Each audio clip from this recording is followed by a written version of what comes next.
Hey everybody, Matt from 90th percentile.ca here. For access to more study notes, practice questions, mock exams, and end of chapter question videos, visit 90th percentile.ca and sign up for your free trial today. Link below in the description. Next topic is market efficiency. This module is pretty quick, nothing quantitative at all, no formulas or anything, but some key topics nonetheless. First thing we're going to talk about is the forms or theories regarding market efficiency. So this is actually pretty important and not that difficult to remember. We're going to go over the three theories or three different forms which describe how efficient a market is and what information is reflected in security prices.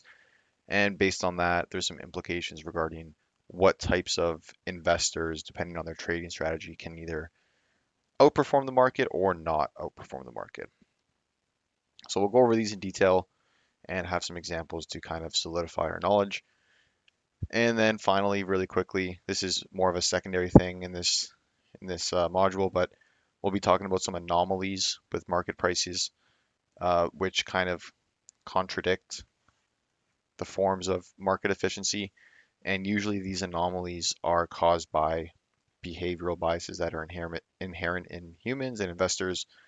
So we'll touch on those a little bit, but like I said, most of the time is going to be spent here because this is the most important topic of the module and most likely to be on the exam.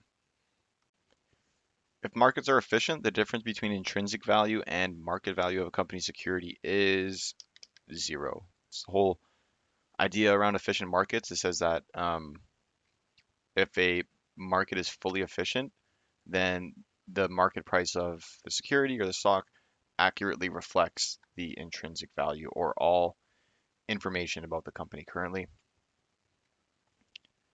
Next, the intrinsic value of an undervalued asset is what relative to its market value. So the intrinsic value is it's a subjective measure, right? Like people can come up with an estimate of intrinsic value for a stock using discounted cash flow analysis, using comparables, using whatever.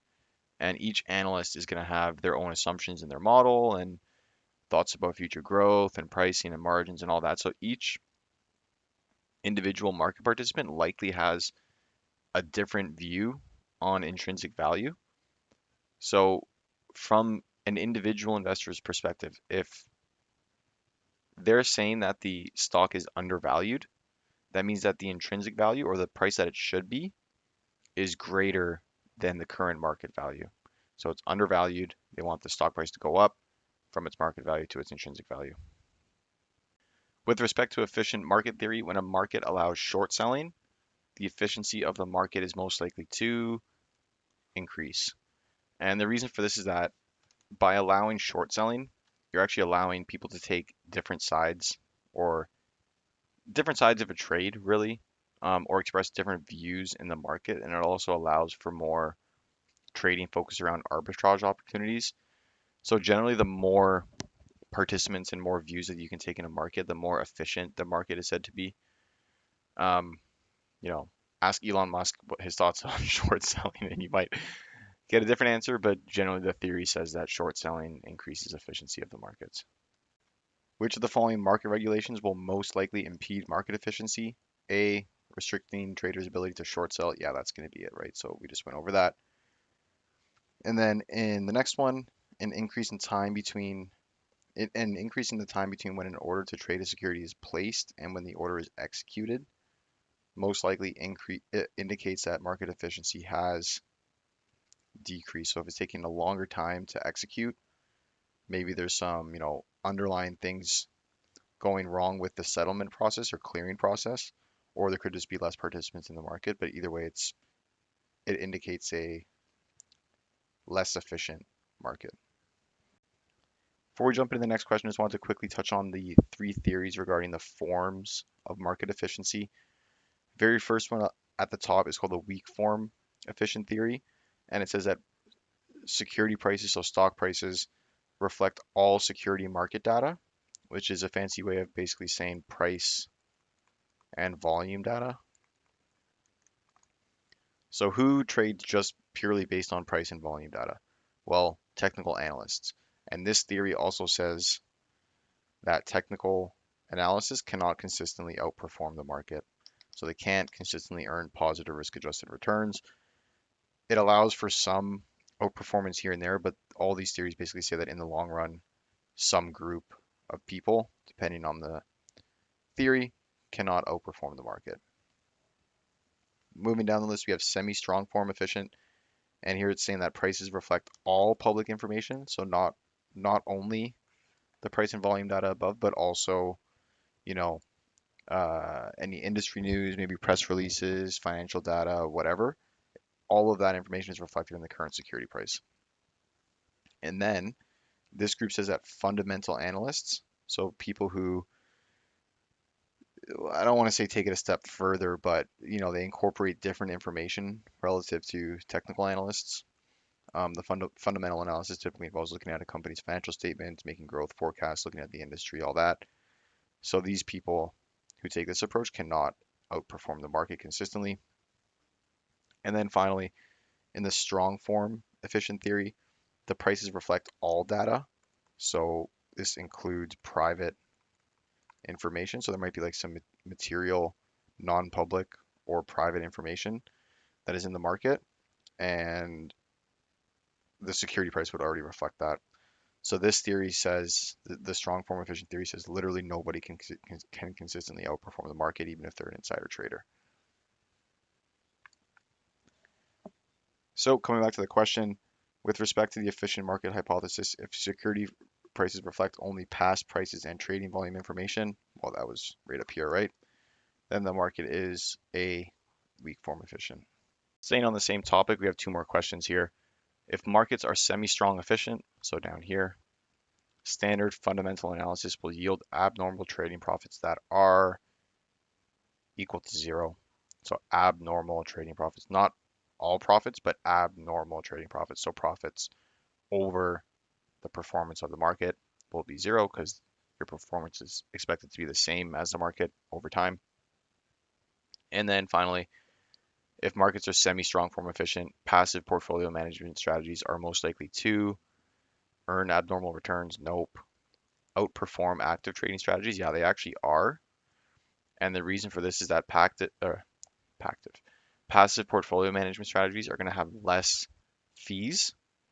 Like you might invest in an ETF that takes like a 0.05% management fee,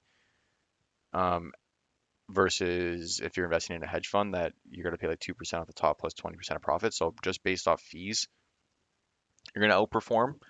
And then also passive portfolio management will typically have less trading activity in your portfolio.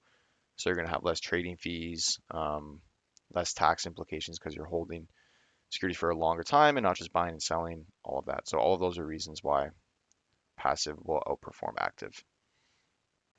Which of the following is least likely to explain the January effect anomaly?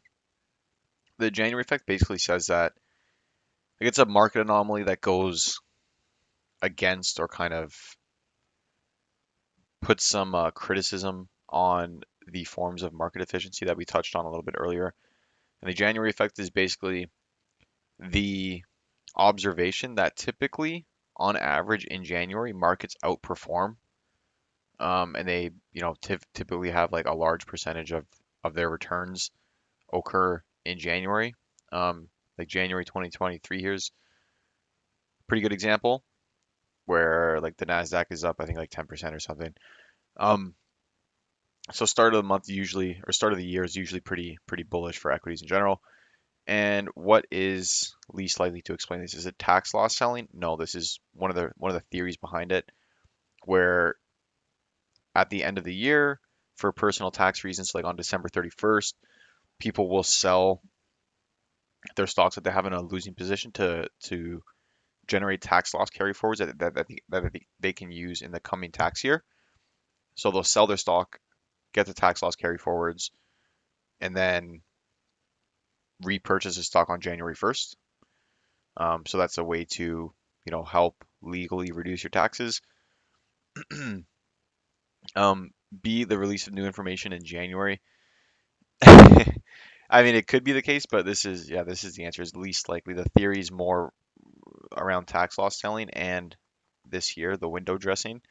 And window dressing basically says that portfolio managers sometimes will sell their losing positions in at the end of the year. So let's say they have a stock trading at 100 bucks in like April. They bought it in April for 100, and then at the end of December it's trading at like 50 bucks, so they lost 50% on this. They'll sell it in December, and then obviously the performance for this year isn't going to look good, but then in January they'll rebuy it at 50 with the hope that it's going to bounce back up to 100. So then this year's performance will look a little bit better because they're like portfolio managers typically outline their trades that they made throughout the year.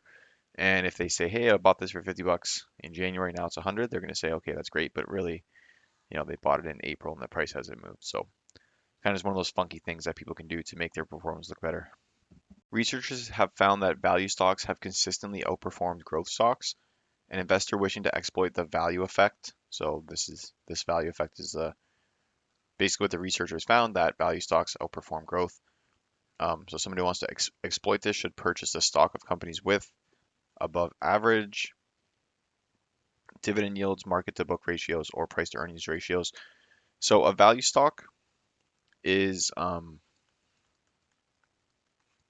do value and growth. So growth stocks, pretty self-explanatory. They're growing revenues at really high percentages, revenues, earnings, all of that. They're just in a really crazy growth phase. Whereas value stocks are typically more mature. Typically, they don't have to be, but the whole idea is that they trade at attractive valuations. Either it's attractive relative to the estimated intrinsic value or attractive valuations relative to other comparable companies. Um, and a component of this is not only like PE ratios or price to book ratios or whatever, um, but it's also a component of dividend yields. So if we're looking at, purchasing a company with something that's above average for value, it would be dividend yields where we're getting a lot of income for our investment. Coming down the list, if we're looking at market to book ratios, so this is like the market price of equity versus the book value of equity. If it's above average, and this wouldn't be a value stock, it would be the opposite if market to book was lower than average. And the same thing for PE. If the stock has a really high PE ratio relative to its competitors, it's the opposite of a value stock. We would need a lower PE ratio for it to be a value.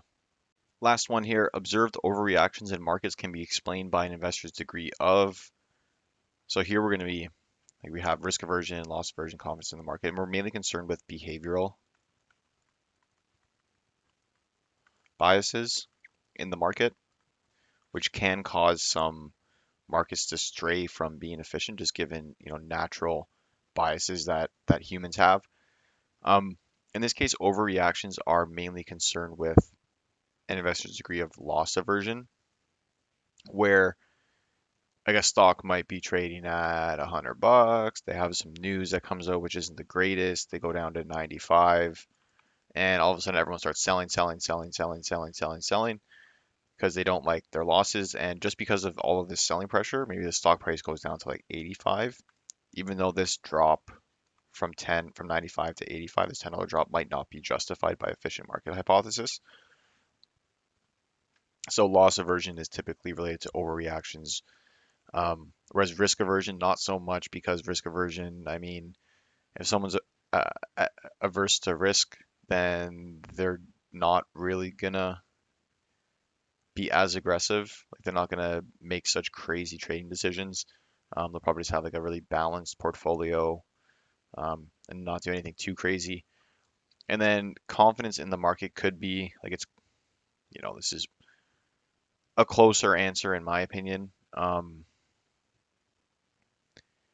Like if we're talking outside of the CFA curriculum, some company or some people might just be so confident in, I guess crypto prices could be a good example over the last like 3 years, where everything was just pumping, pumping, pumping. No one thought it was going to go down, and they were overreacting in the sense that they kept buying, buying, buying, buying, buying. Um, and now look where it is now, right? So, but anyway, it is what it is. Like the curriculum is more concerned with the downward pressure from loss aversion. So we just got to go with that.